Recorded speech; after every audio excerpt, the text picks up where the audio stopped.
The wall is solid, its granite face designed to resist the elements for all time. Yet as visitors touch its surface, the wall becomes almost fluid. Small ripples of hope and healing spread ever outwards. Like the concentric circles created when a stone is tossed into a pond, the impact of the wall grows and grows.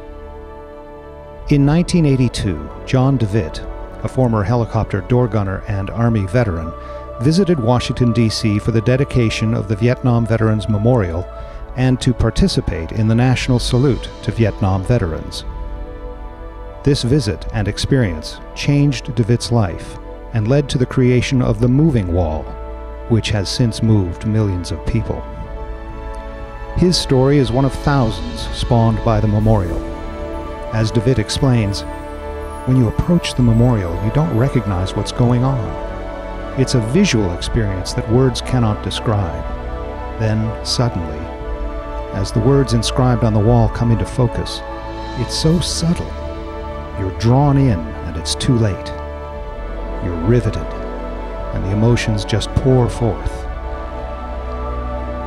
This emotional outpouring, and the pride of having participated in a parade honoring Vietnam veterans, inspired DeWitt to dedicate the next 11 years of his life to giving people all across the nation a chance to experience a similar catharsis. Originally, DeWitt and his friends had hoped to create a photo mural of the wall, but when the negatives proved unusable, they came up with another solution. The concept was simple: build a replica of the wall in Washington, which could travel across the country so that everyone who couldn't visit the wall could share the experience and emotion which it evokes. DeWitt's idea was deeply personal. He had been out of work when the wall was dedicated, and had made the trip with financial help from family and friends. There were millions of people who would never be able to come to Washington, he realized. I wanted them to be able to see and feel what I had. Names silk-screened onto the panels. The photographic negatives of the names were made available by the Vietnam Veterans Memorial Fund, the organization responsible for building the memorial. When new names are added to the wall, they are also added to the Moving Wall at the end of its season. In its present form, the third generation, the Moving Wall consists of aluminum panels and is a half-scale replica of the original. Volunteer visitor guides help people find names on the Moving Wall Vietnam Veterans Memorial. One such guide wrote about that experience. I gave visitors a chance to talk. While searching the directory or leading a visitor to the name they sought, I would quietly ask, was he a friend or a relative? Over the 6 days, I began conversations that way with several hundred people. Only a handful gave me a short answer. Almost everyone wanted to talk. Each had their own story to tell. For some, the words poured out as if the floodgates of a dam that had been closed for 30 years had just burst open. For others, the words came out slowly and deliberately between long pauses. Sometimes they choked on the words, and they cried. I also cried as I listened, asked more questions, and silently prayed that my words would help to heal, not to hurt. I came to see my son's name. I heard those and similar words from several parents who came to the Moving Wall. Their son had died in a war that divided our country like no other event since the Civil War.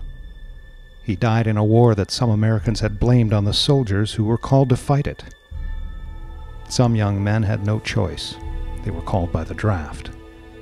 Others, including some 30,000 women, were called differently, by a sense of duty to their family and nation. Our culture mourns and respects our dead, but in the shadow of that bitter war, the sacrifices of those who died and their families were not allowed to have dignity. Mothers and fathers came to see that their sons had not been forgotten, that their names were remembered on that wall, that someone else cares. A frail and elderly mother came to the Moving Wall in a wheelchair.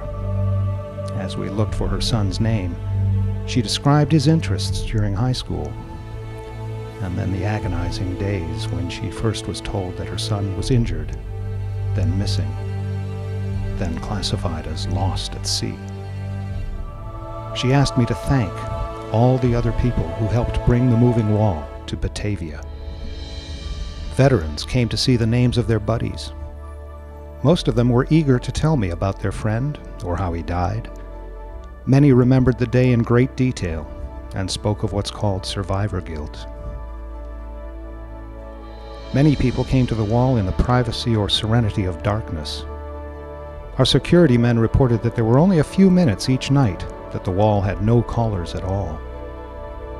One visitor spent several hours in the middle of the night standing in front of a certain panel. Whenever anyone came close, he would walk away. When alone again, he would move back to that panel to continue his silent vigil.